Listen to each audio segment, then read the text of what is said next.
2 dias, mas acho que és obrigado a pagar sempre. Quem oferece?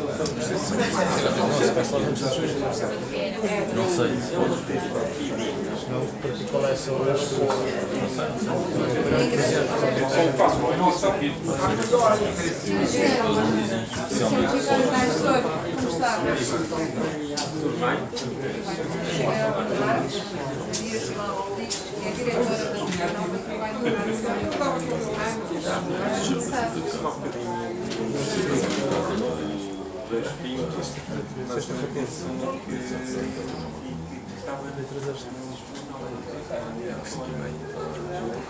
Será sobre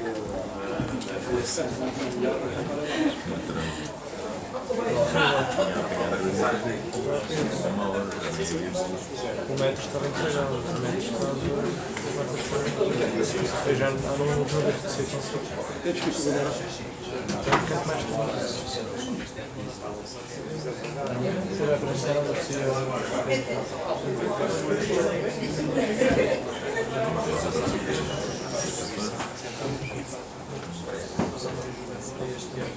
vou estar no pintor.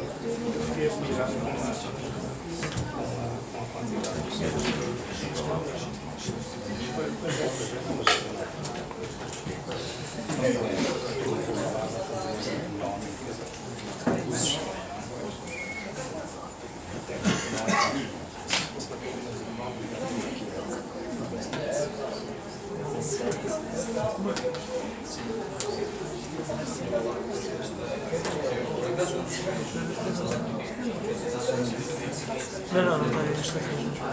Pode. Não.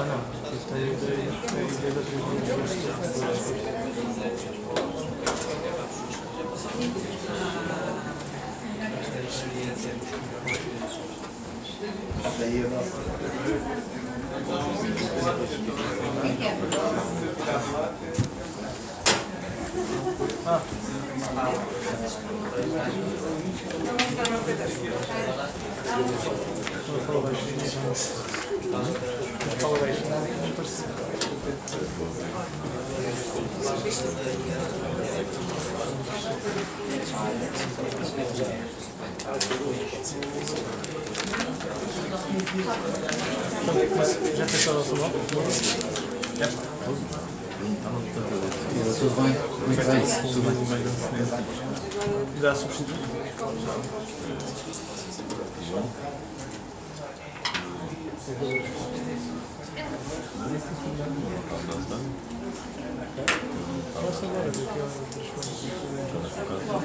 Boa tarde a todos.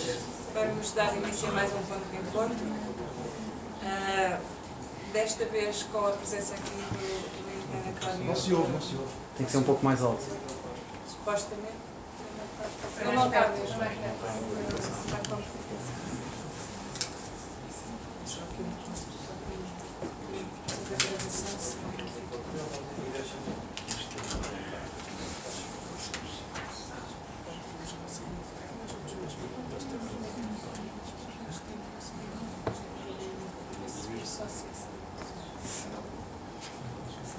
Se calhar assim começa.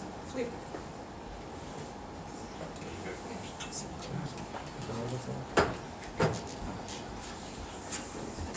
Bom, como eu dizia, já me ouvem, não é?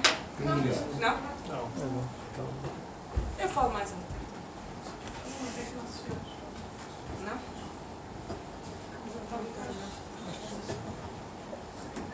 Pode tentar o microfone para ver se aqueles. Eu sei. Ok, obrigado.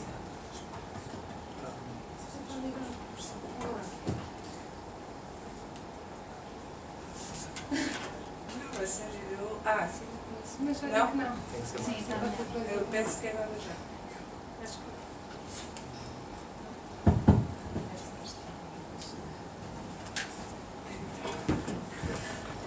Depois deste início atribulado, vamos lá.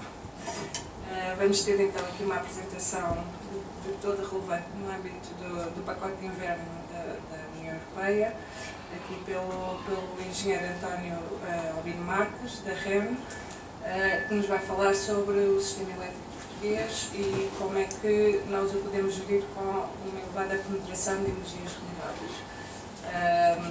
No final, depois peço-vos que as intervenções sejam as perguntas, sejam no final da intervenção do engenheiro. Estão-me a ouvir bem? Eu acho que vou falar em pé. Bom. Pronto, então eu vou falar-vos do sistema elétrico português, da sua evolução nos últimos 10 anos. Podia ter ido um pouco mais atrás, mas basta olhar para uma janela de 10 anos para perceber que a evolução foi muito grande. E, em particular, o efeito que teve a elevada penetração de energias renováveis, nomeadamente a energia eólica, que foi, digamos, o principal fator de mudança dos últimos anos no sistema elétrico português. Em primeiro lugar, para quem não conhecer a REN, e muito rapidamente, está ali a missão da REN. A REN é um grupo de empresas com duas concessões principais, uma concessão da rede elétrica de transmissão e outra de gás. O âmbito da minha intervenção vai ser... Este som não está muito bom. O âmbito da minha intervenção vai ser o sistema elétrico e, portanto, a missão da rede elétrica nacional está ali planeado por projetar, construir e operar e manter a rede. E, em particular, a minha intervenção vai se focar na gestão do equilíbrio do sistema elétrico, garantindo a segurança do abastecimento. Eu acho que este som não está nada bom. Não me estão a ouvir agora, não? Está bom? Sim, sim. Bom, ok. Eu não tinha a certeza se a assistência era constituída maioritariamente por pessoas do setor ou por pessoas mais ou menos conhecedoras, então trouxe aqui um diagrama muito simples para explicar o que é a rede de transporte e o que é a rede de transmissão. Portanto, desta linha para cima, T será a rede de transporte, desta linha para baixo será a rede de distribuição. E aquilo que é a concessão da REN são estes equipamentos que estão aqui. Portanto, nós temos uma rede de transmissão com circuitos em 3 níveis de tensão, com capacidades sucessivamente decrescentes, todos eles interligados por transformadores. Nesta rede de transmissão ligam-se as grandes centrais produtoras, hidroelétricas, termoelétricas ou eólicas. Estão também ligadas a esta rede alguns grandes consumidores industriais e as interligações com o sistema europeu, através de Espanha, também estão ligadas a esta rede, nestes 2 níveis de tensão. Daqui para baixo situa-se a rede de distribuição, que nos alimenta a todos em casa, com tensões de 60 kV para baixo, onde estão ligados os consumos, os principais consumos e também, e cada vez mais, produção distribuída e os consumos domésticos, industriais e de serviços. Portanto, o que eu vou referir é a componente da rede de transmissão e, em particular, a gestão do sistema como um todo. Os tópicos da minha intervenção são 4. Portanto, a revolução em 10 anos, eu pus ali um R porque foi uma evolução, pode ser considerada uma revolução. O que é que isso trouxe como principais desafios para a gestão do sistema, nomeadamente para a gestão do equilíbrio do sistema? Alguns casos reais, trago-vos aqui gráficos daquilo que se passou e daquilo que se tem passado ao longo destes anos. E, finalmente, porque é que, quanto a nós, a integração e a modificação deste sistema foi um sucesso.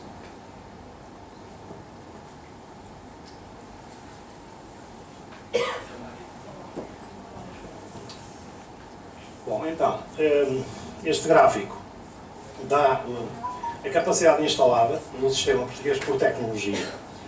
O que é que nós podemos observar aqui? De baixo para cima, enfim, peço desculpa, a legenda está em inglês, mas penso que todos compreendem. Aqui em baixo nós temos esta parte negra que desapareceu.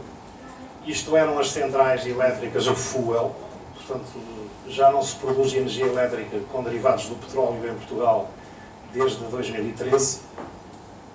Este tom cinzento são as centrais a carvão, que têm sido, nos últimos 10 anos estão estáveis, portanto não houve nem diminuição nem consumo.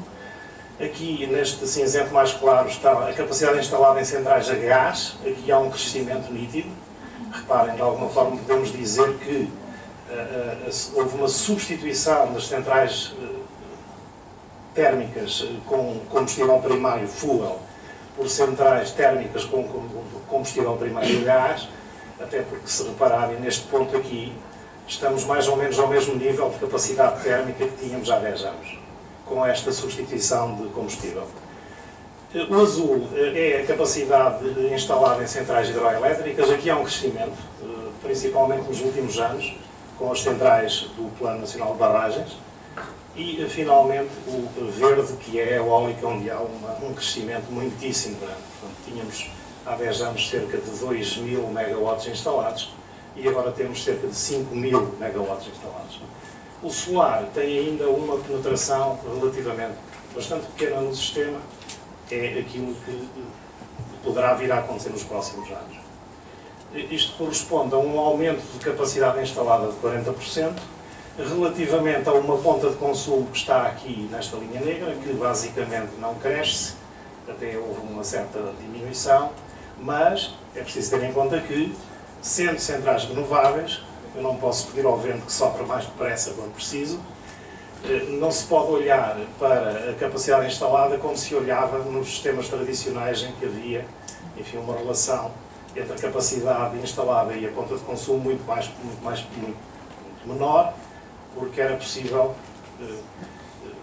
dar indicações às centrais para seguir o consumo. Com centrais renováveis, essa situação não é possível e, portanto, é natural que a relação entre a capacidade instalada e o consumo tenha sido completamente alterada, de maneira que nós hoje temos uma capacidade instalada de cerca do dobro daquilo que é a ponta do consumo.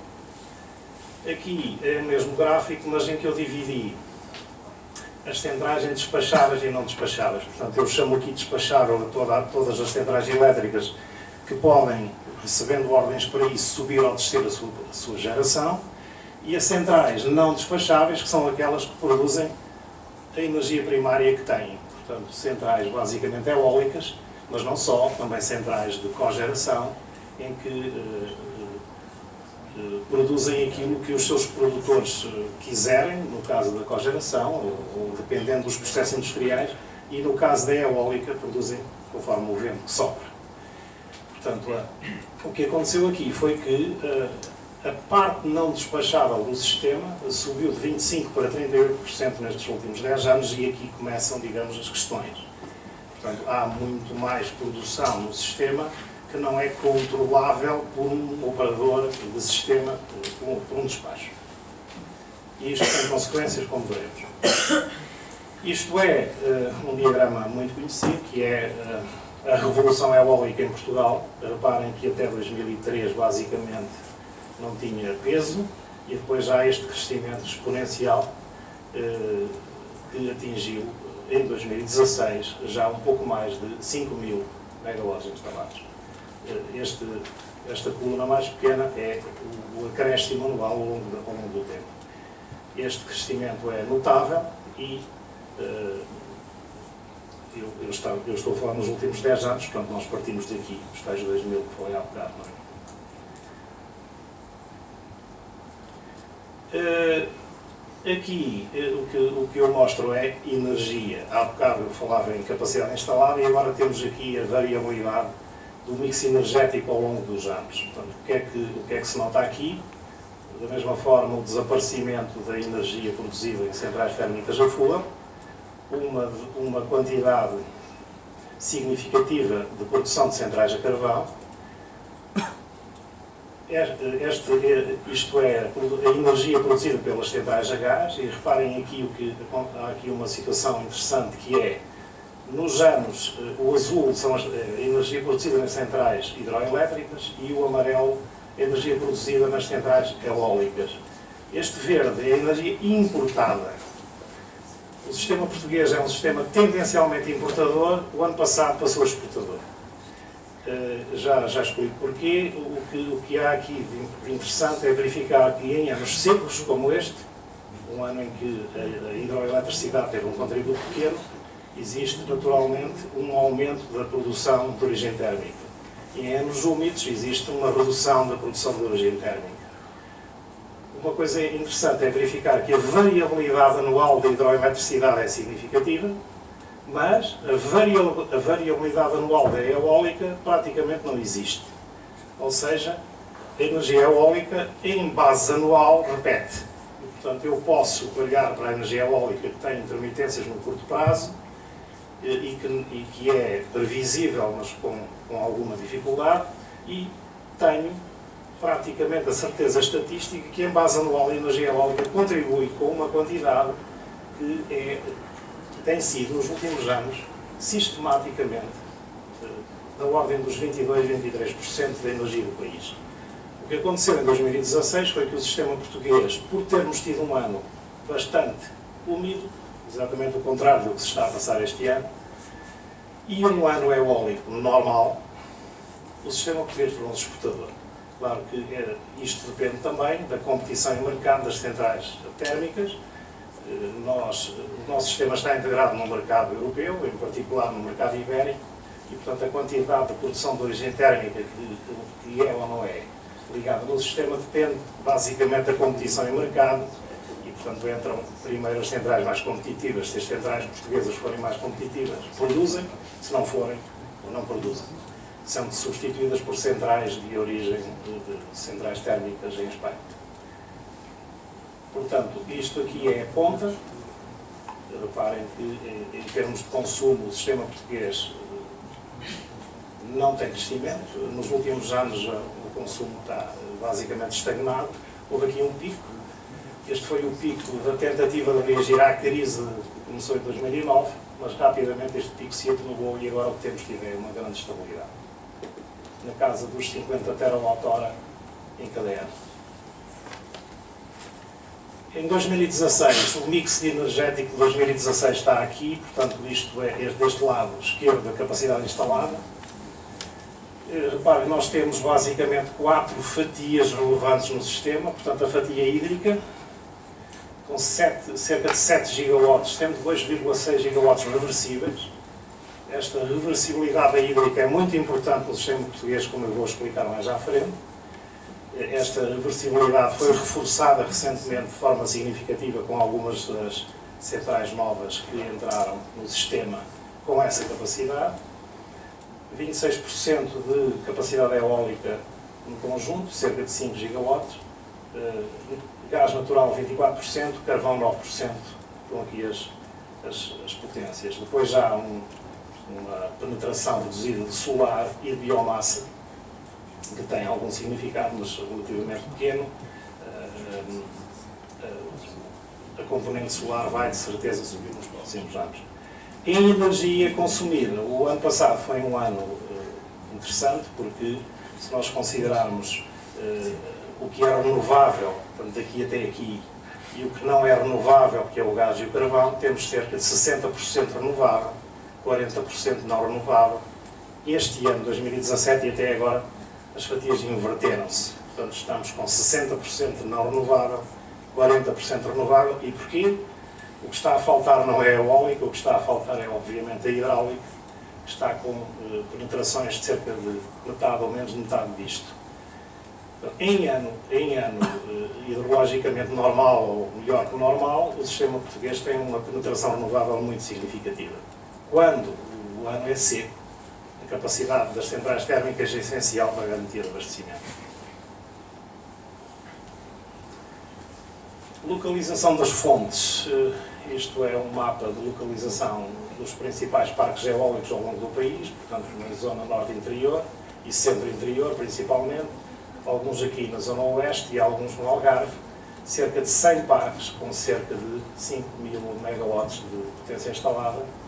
E ali tem um mapa com a distribuição solar, obviamente, na parte sul do país, mas com uma capacidade total relativamente diminuta, de cerca de 400 megawatts.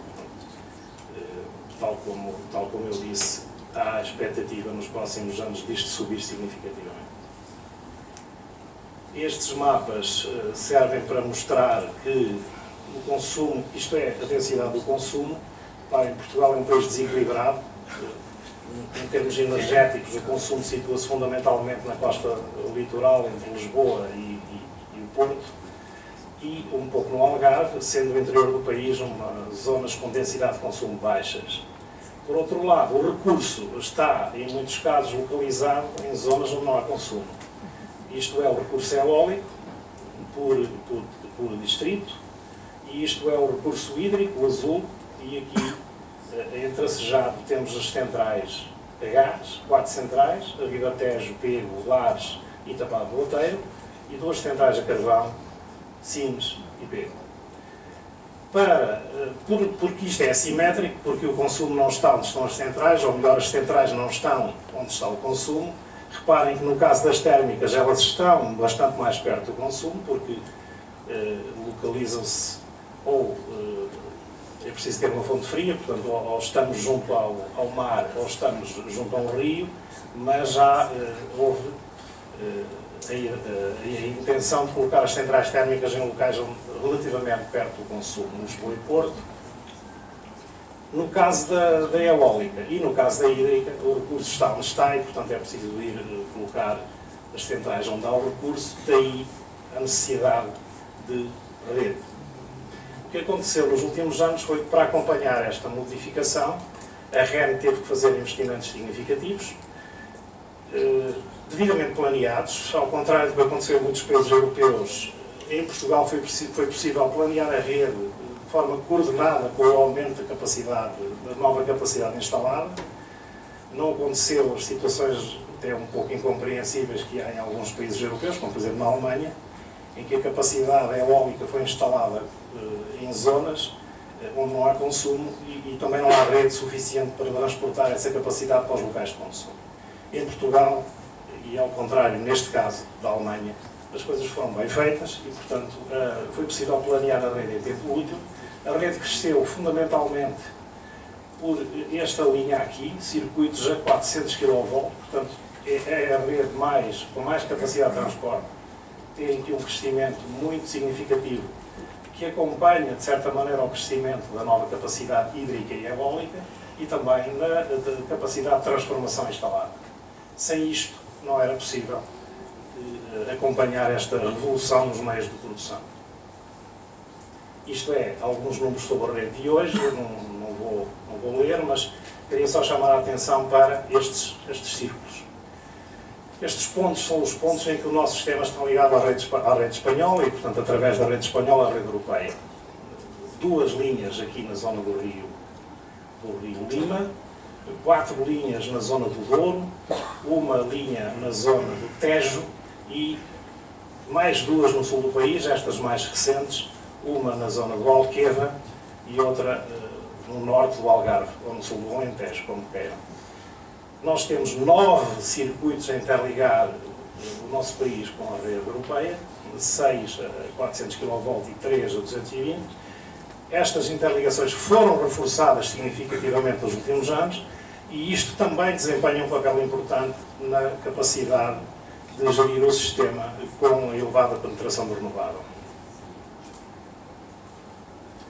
Bom, e depois de factos, vamos a desafios. 2 desafios principais para nós. Temos que gerir o sistema elétrico, manter o sistema equilibrado e garantir a segurança de abastecimento. Na componente de manter o sistema equilibrado, o principal desafio vem da elevada percentagem de capacidade de produção eólica. A produção eólica é intermitente, é previsível com um determinado erro e esta foi a principal revolução para quem tem que gerir o sistema. Estava tradicionalmente habituado a ter a capacidade de dar ordens às centrais.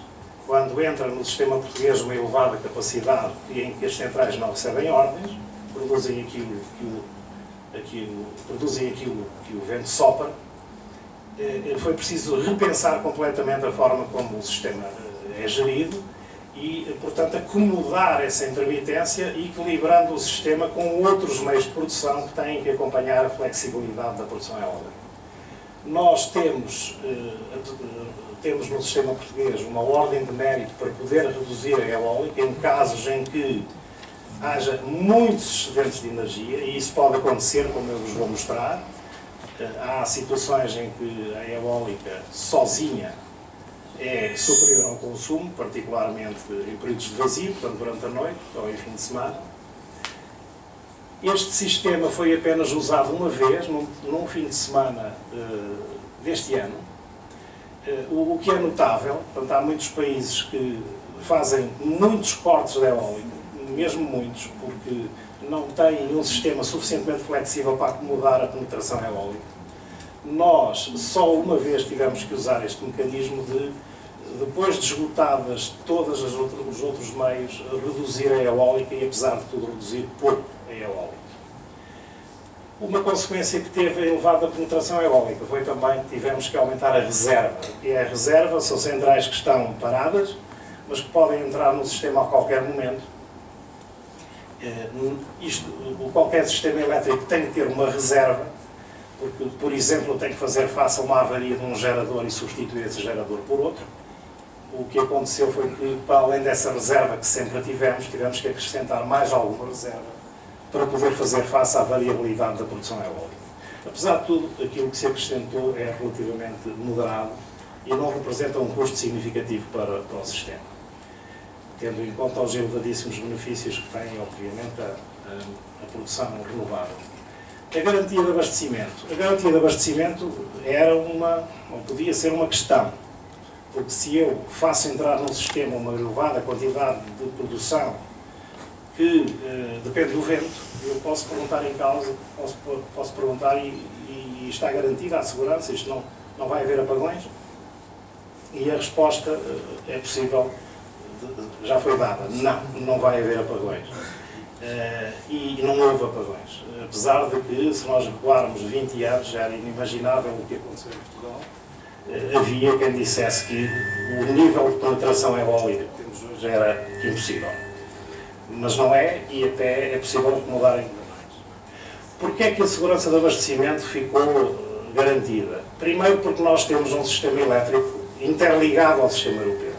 Num sistema em ilha, uma situação deste tipo seria muito difícil de acomodar.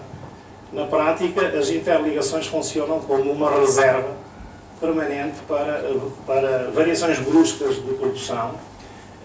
As interligações acomodam essas variações. Portanto, se eu tiver um sistema elétrico interligado como tenho na Europa, desde Portugal até à Finlândia, ou até à Polónia, se quiserem,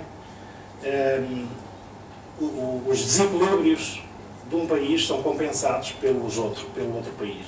Portanto, isto é, a forte interligação explica que a segurança de abastecimento fica garantida. O backup das centrais de ciclo combinado a gás natural é também um fator importante, particularmente quando há variações rápidas do recurso eólico e, particularmente, em anos como este, como estamos a viver, em que não é a eólica que está a falhar, mas a hídrica. Portanto, o mix eólico-hídrico é muito interessante, mas o backup de centrais a gás é essencial para garantir o abastecimento. Depois, um jargão técnico, cabos de tensão.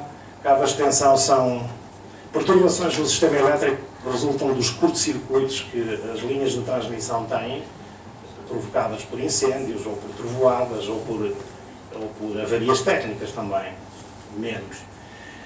O que acontecia quando os parques eólicos começaram a ligar-se, as tecnologias mais antigas, é que quando acontecia um fenómeno destes, desligava-se bruscamente uma grande quantidade de produção eólica e produzia desequilíbrios no sistema. Houve um reinvestimento por parte dos produtores, em linha com os códigos de rede que o exigiram, e hoje o fenómeno está muitíssimo atenuado e já não tem risco que tinha no passado, e 90% dos parques ligados à rede de transporte já não têm esse tipo de comportamento e, portanto, resistem às perturbações da rede. Previsão eólica. Previsão eólica